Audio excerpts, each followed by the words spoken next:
তাকওয়া কোথায় থাকে জানা দরকার আছে না নাই? তাকওয়া কোথায় থাকে?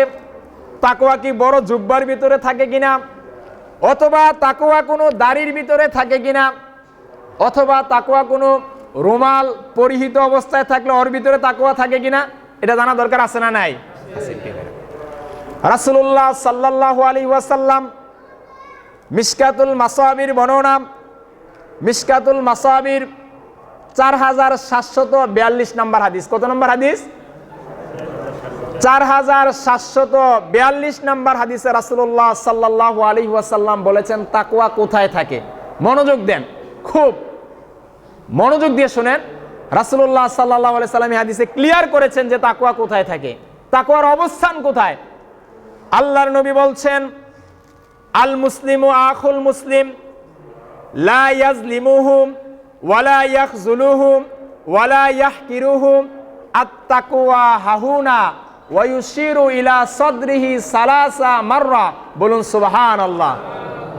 আল্লাহর নবী বললেন আল মুসলিমু আখুল মুসলিম, এক মুসলমান অপর মুসলমানের ভাই। এক মুসলমান অপর মুসলমানের কি? এই সবাই কথা বলেন, এক মুসলমান অপর মুসলমানের কি? ভাই। এবার আল্লাহর নবী বললেন এক মুসলমান অপর মুসলমানের ভাই, ভাই হওয়ার পর কাজটা কি? এবার আল্লাহর নবী বললেন লা ইয়াজলিমুহুম, একজন মুসলমান কখনো আরেকজন মুসলমানের প্রতি কি করতে পারে না? জুলুম করতে পারে না। ওয়ালা ইয়াখযুলুহুম, একজন মুসলমান কখনো আরেকজন মুসলমানকে অপমানিত করতে পারে না। ওয়ালা ইয়াহকিরুহু, এবং তাকে লাঞ্ছিত করতে পারে না। বলুন সুবহানাল্লাহ। তারপরে আল্লাহ নবী বলছেন আত-তাকওয়া হাহুনা, তাকওয়া থাকে এখানে। ওয়া ইউশিরু ইলা সাদরিহি সালাসা মাররা, আল্লাহর নবী এই কথা বলার পর তিনবার বক্ষের দিকে ইঙ্গিত করলেন। তার মানে তাকওয়া কোথায় থাকে? কথা বলেন না, তাকওয়া কোথায় থাকে? অন্তরে থাকে। তাকওয়া কোথায় থাকে? এখানে। আল্লাহ রাসূল এইভাবে বক্ষের দিকে ইঙ্গিত করে বললেন আত-তাকওয়া হাহুনা, তাকওয়া থাকে এখানে, তাকওয়া থাকে এখানে, তাকওয়া থাকে এখানে। তাহলে তাকওয়া কোথায় থাকে? এখানে, এখানে, এই জায়গায়। এবার আসেন এই জায়গায় কি আছে আর একটু ক্লিয়ার করি। এখানে একটা কলব আছে। কি আছে বলেন তো? কলব, আমরা যেটাকে অন্তর বলি নাকি? কলবুন সালিম, একটা পরিশুদ্ধ আত্মা বলি প্রিয় ভাইরা। যদি কারোর ভিতরে তাকওয়া থাকে তাহলে ওই তাকওয়া অর্থাৎ ওই মুত্তাকি বান্দার দ্বারা কখনো আরেকজন মুসলমান ভাই অপমানিত হতে পারে না। আজকের সমাজে আমাদের মুসলমান অনেক আছে প্রিয় ভাইরা। দেখেন, মুসলমান যে ব্যক্তি পরিচয় দিবে নিজেকে, ওই মুসলমানের দ্বারা আরেকজন মুসলমান কখনো অপমানিত হওয়ার সুযোগ, কথা বলেন, সুযোগ, এটা আল্লাহ রাসূল বলছেন। আপনি আরেকজন মুসলমানকে অপমানিত করতে পারবেন না। আরেকজন মুসলমানের রক্ত, তার সম্মান, তার ইজ্জত, এগুলো আপনার কাছে কি? আমানত। আপনার কাছে কি? আমানত। অথচ আজকের সমাজে অনেকে আছে মুসলমান পরিচয় দেওয়ার পরেও আরেকজন ভাইকে অপমানিত করে আসে না নাই? আরেকজন ভাইকে ছোট করে আসে না নাই? আরেকজন ভাইকে লাঞ্ছিত করে আসে না নাই? যদি কোনো ব্যক্তি মাথায় টুপি দেওয়ার পরে, পরনে জুব্বা পরার পরে, মুসলমান পরিচয় দেওয়ার পরে যদি আরেকজন ভাইকে অপমানিত করে, আরেকজন ভাইকে লাঞ্ছিত করে, আরেকজন ভাইকে ছোট করে, বুঝতে হবে সে মুসলিম পরিবারে জন্মগ্রহণ করেছে, কথা ঠিক, কিন্তু মুসলমানদের যে আদর্শ, মুসলমানদের যে নীতি নৈতিকতা, এটা তার ভিতরে ন্যূনতম নাই। কথা বলেন ঠিক কিনা? তাহলে প্রিয় ভাই, আমার আজকের মেইন আলোচনার টপিক হচ্ছে তাকওয়া। তাহলে তাকওয়া কোথায় থাকে? এখানে। এবার আসেন, এখানে একটা কি আছে বলেন তো? অন্তর আছে। কি আছে? অন্তর আছে প্রিয় ভাইরা। এই যে একটা পরিশুদ্ধ আত্মা, পরিশুদ্ধ অন্তর, পরিশুদ্ধ কল্ব, এটার দাম আল্লাহ সুবহানাহু ওয়া তাআলার কাছে কোটি কোটি সম্পদের চেয়ে বেশি। কথা বলেন ঠিক কিনা ভাইরা? রাসূলুল্লাহ সাল্লাল্লাহু আলাইহি ওয়াসাল্লাম মিশকাতুল মাসাবির 5083 নম্বর হাদিস, খুব ভালো করে শুনেন। 5083 নম্বর হাদিসে রাসূলুল্লাহ সাল্লাল্লাহু আলাইহি ওয়াসাল্লাম বলছেন ইন্নাল্লাহা লা ইয়ানজিরু, ইন্নাল্লাহা, নিশ্চয় আল্লাহ সুবহানাহু ওয়া তাআলা, লা ইয়ানজিরু ইলা সুআরিকুম, নিশ্চয় আল্লাহ সুবহানাহু ওয়া তাআলা তোমাদের চেহারা দেখেন না। কি দেখেন না বলেন তো? এই সবাই কথা বলেন, কি দেখেন না? চেহারা দেখেন না। তারপরে বলছেন ওয়া আমওয়ালুকুম, এবং তোমাদের সম্পদও তিনি কি করেন না? কথা বলেন না, তোমাদের সম্পদ, মানে আল্লাহ সুবহানাহু ওয়া তাআলার কাছে ব্যক্তির চেহারা ব্যক্তির সম্পদের কোনো কি নাই, মূল্য নাই। সবাই বলেন কি নাই, মূল্য নাই। তারপর আল্লাহ রাসূল বলছেন ওয়ালাকি ইয়ানজিরু ইলা কুলুবিকুম ওয়া আমালিকুম, আর আল্লাহ সুবহানাহু ওয়া তাআলা বান্দার কোন দুইটা জিনিস দেখে? এক হচ্ছে অন্তর, আর এক হচ্ছে কি আমল। বলুন সুবহানাল্লাহ। তাইলে আল্লাহ সুবহানাহু ওয়া তাআলা কি দেখে বান্দার, বলেন তো সবাই কথা বলেন, কি দেখে? অন্তর এবং আমল দেখে প্রিয় ভাইরা। এজন্য আমাদের কাজ হলো প্রিয় ভাইরা অন্তরটাকে ঠিক করতে হবে। কাকে ঠিক করতে হবে? অন্তরটাকে ঠিক করতে হবে প্রিয় ভাইরা। আমাদের একটু তাসাউফের যে বিষয়টা, হ্যাঁ, একটু নিজের কলবটাকে পরিশুদ্ধ করা প্রিয় ভাইরা, এটা দরকার আছে না নাই? আছে প্রিয় ভাইরা। এই অন্তর পরিষ্কার আপনি কিভাবে করবেন? অন্তর পরিষ্কার করার জন্য বাংলাদেশে অনেক পথ এবং পদ্ধতি আবিষ্কার করেছে প্রিয় ভাইরা। অন্তর পরিশুদ্ধ করার সবচেয়ে বড় মাধ্যম হচ্ছে প্রিয় ভাইরা রাসূলুল্লাহ সাল্লাল্লাহু আলাইহি সাল্লাম যে মাধ্যম দেখিয়ে গেছে, যে ওয়ে, যে রাস্তা দেখিয়ে গেছে, এই রাস্তায় আপনি আপনার অন্তরকে পরিশুদ্ধ করতে হবে। এছাড়া ভিন্ন তরিকায়, ভিন্ন আঙ্গিকে নিজেদের মন গড়া ওজিফা তৈরি করে, নিজেদের মন গড়া জিকির তৈরি করে, নিজেদের মন গড়া রীতি নেওয়া চালু করে অন্তরকে পরিশুদ্ধ করার কোনো সিস্টেম ইসলামে নাই। অন্তর পরিশুদ্ধ করবেন কিভাবে প্রিয় ভাইরা? অন্তর পরিশুদ্ধ করার এক নাম্বার পয়েন্ট, এবং এটাই মেজর পয়েন্ট, সেটা হলো লা ইলাহা ইল্লাল্লাহকে অন্তরে ঠিকভাবে বসাতে হবে। কথা বলেন ঠিক কিনা? আমি আজকে বিস্তারিত আলোচনা করছি না লা ইলাহা ইল্লাল্লাহকে নিয়ে, শুধু এতটুকু বলবো অন্তরকে পরিশুদ্ধ করার সবচেয়ে বড় মাধ্যম হলো প্রিয় ভাইরা এই অন্তরে আল্লাহ ছাড়া আর কাউকে জায়গা দিবেন না। কি বললাম বলেন তো?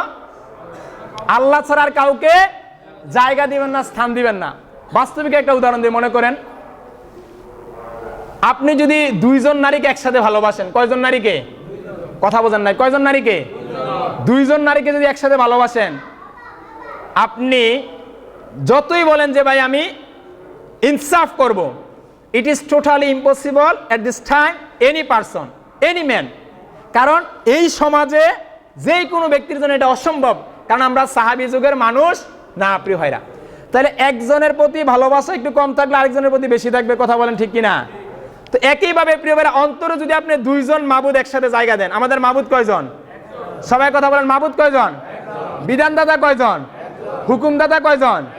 কিন্তু এই অন্তরে যদি আপনি আল্লাহ ছাড়া আর কাউকে বসান, তাহলে অন্তরটা কি হয়ে যাবে? নষ্ট হয়ে যাবে। অন্তরটা কি হয়ে যাবে? নষ্ট হয়ে যাবে। আর অন্তর নষ্ট হলে প্রিয় ভাইরা সব নষ্ট হয়ে যাবে। প্রিয় ভাইরা আজকের সমাজে এই মানুষগুলোর দিকে তাকালে অনেক মানুষ আছে প্রিয় ভাইরা যাদের অন্তরে একাধিক ইলা আছে। আছে না নাই? দেখবেন মসজিদে এসে আল্লাহকে মানে, এত চমৎকার ভাবে আল্লাহকে মানে প্রিয় ভাইরা, মানে এত সুন্দর খুশুখুজুর সাথে নামাজ পড়ে, সাপ্তাহিক মুসল্লি, সুন্দর করে আয়রন করা জামা, আতর, দামি জুতো, দামি টুপি। আছে না নাই? হ্যাঁ, শুক্রবার দিন আপনি সুন্দর করে গোসল করে সবার আগে সুন্দর ড্রেস পরে মসজিদে আসবেন, এটার অনেক ফজিলত প্রিয় ভাইরা। কিন্তু আমার কথা হলো শুক্রবার আপনি যে আল্লাহর বিধান মেনে মসজিদে আসলেন, সালাত পড়লেন, ইমাম সাহেব, খতিব সাহেব অথবা মুয়াজ্জিন ভুল করলে তাদের ভুল ধরলেন, মসজিদের ভিতরে যদি কোনো ইমাম, কোনো খতিব আল্লাহর কোনো কোরআনের আয়াত ভুল পড়ে, কোনো ভুল আলোচনা করে আপনার লোকমা দেন, ঠিক আছে লোকমা দিবেন, কিন্তু প্রিয় ভাইরা মসজিদটা কার? সবাই কথা বলেন, মসজিদটা কার?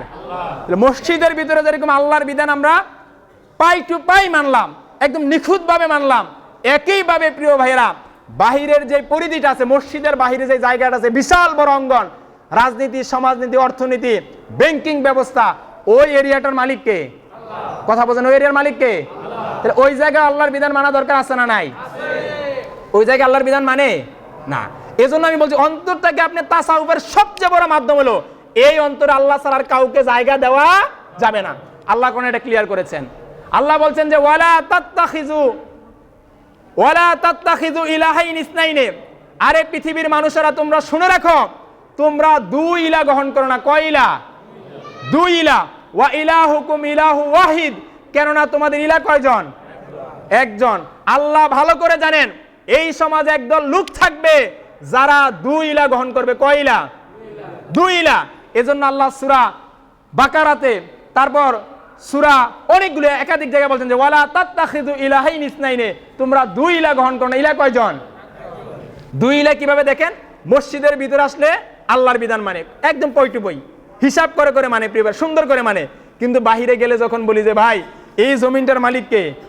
আল্লাহ, তো ওখানে বলে যে হুজুর মসজিদের ভিতরে আপনাদের বয়ান সব ঠিক আছে, কিন্তু বাহিরে আসলে কি চলে না, এগুলো চলে না। আধুনিক যুগ এখন, আরে ভাই আধুনিক যুগে কি সব মানা যায় নাকি, এরকম বলে কি বলে না?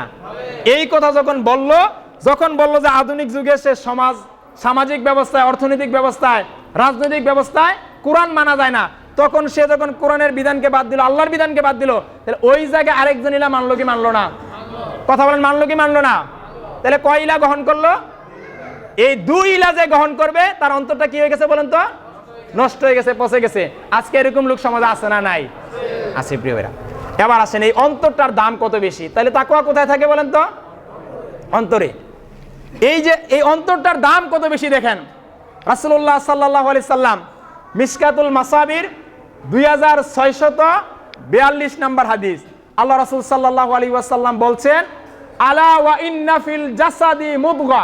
ভালো করে বুঝেন, আল্লাহ রাসূল বলছেন, আলা ওয়া ইন্না ফিল জাসাদি মুদগাতা, মানব দেহে একটা গোশতের টুকরা আছে। কিসের টুকরা আছে বলেন তো? টুকরা আছে। আল্লাহ রাসূল আবার বললেন, ইজা সলুহাত সলুহাল জাসাদু কুল্লুহু, যখন ওই গোশতের টুকরাটা ভালো থাকে তখন সমস্ত শরীর ভালো থাকে। বলুন সুবহানাল্লাহ। তাইলে আল্লাহ রাসূল কি বলছেন বলেন তো? মানব দেহে একটা কি আছে বলেন তো? গোশতের টুকরা আছে। ওই গোশতের টুকরা যদি ভালো থাকে সমস্ত শরীর কি থাকবে? ভালো থাকবে। তারপরে বলছেন, ওয়া ইজা ফাসাদাত ফাসাদাল জাসাদু কুল্লুহু, আর যখন ওই গোশতের টুকরাটা নষ্ট হয়ে যায় তখন সমস্ত শরীর কি হয়ে যায় বলেন তো? নষ্ট হয়ে যায়। অনেক ভয়ঙ্কর কথা না? সাউন্ড কম নাকি? অনেক ভয়ঙ্কর কথা। তাহলে আল্লাহ রাসূল বললেন, মানব দেহে একটা গোশতের টুকরা আছে, যেই গোশতের টুকরা ভালো থাকলে সমস্ত শরীর কি থাকবে? ভালো থাকবে। আর ওই গোশতের টুকরা নষ্ট হয়ে গেলে সমস্ত শরীর কি হয়ে যাবে বলেন তো? নষ্ট হয়ে যাবে। আল্লাহ রাসূল সাল্লাল্লাহু আলাইহি সাল্লাম যখন সাহাবীদের সামনে এই কথা বলছেন তখন সাহাবীরা আঁতকে উঠছে, কারণ সাহাবীরা সব সময় পেরেশানিতে থাকতেন যে আমাদের জান্নাত নিয়ে মিস হয়ে যায়। কথা বলেন ঠিক কিনা? এবার আল্লাহ রাসূল যখন এই কথা বললেন, এবার সাহাবীরা বলল যে, ইয়া রাসূলুল্লাহ, যেই গোশতের টুকরা সুস্থ থাকলে সমস্ত শরীর সুস্থ থাকবে, যেই গোশতের টুকরা নষ্ট হয়ে গেলে সমস্ত শরীর নষ্ট হয়ে যাবে, সেই গোশতের টুকরার পরিচয় একটু আমাদেরকে দেন। এবার আল্লাহ রাসূল সাল্লাল্লাহু আলাইহি ওয়াসাল্লাম বললেন, আলা ওয়াহিয়াল কলব, সেই গোশতের টুকরার নাম হচ্ছে অন্তর। বলুন সুবহানাল্লাহ। তার মানে যার অন্তরটা সুস্থ আছে তার সমস্ত শরীর কি আছে? সবাই কথা বলেন, সবাই কথা বলেন। সমস্ত শরীর কি আছে? আর যার অন্তর নষ্ট হয়ে গেছে তার সমস্ত শরীর কি হয়ে গেছে? এবার আসেন প্রিয় ভাইরা, তার মানে এই হাদিস থেকে বোঝা গেল যার অন্তরটা সুস্থ আছে তার সমস্ত শরীর সুস্থ আছে। তার হাত সুস্থ আছে, তার হাত ভালো আছে। হাত ভালো থাকা এই না যে হাত দ্বারা আপনি শুধু খাবার খাইবেন।